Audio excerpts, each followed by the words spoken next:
کله چې اسمان چیرې شي کله چې ستوري خواره واره شي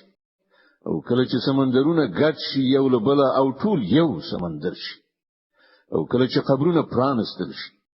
او کله چې قبرونه پرانستل شي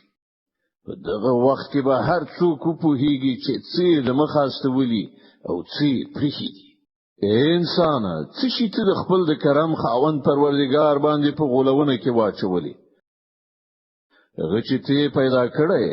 ستا کړوړې سم کړې دي ته پاندول جوړ کړې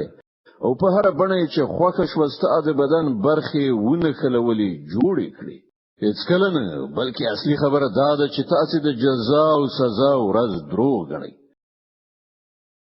په داسې حال کې چې پر تاسو باندې ساعتونکي ټاکلي دي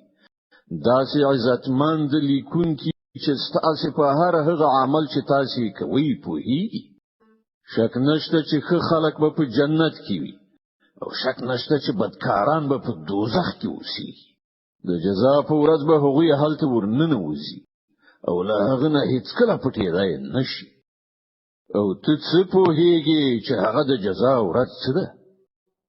او ته څه خبرې چې هغه د جزا ورځ څه ده دا هغه ورځ ده چې د هیڅ چا لپاره د هیڅ شي کولو د هیڅ چا وس نه وي د هغې ورځې فیصله په ټوله معنا یوازې د الله په واک کې وي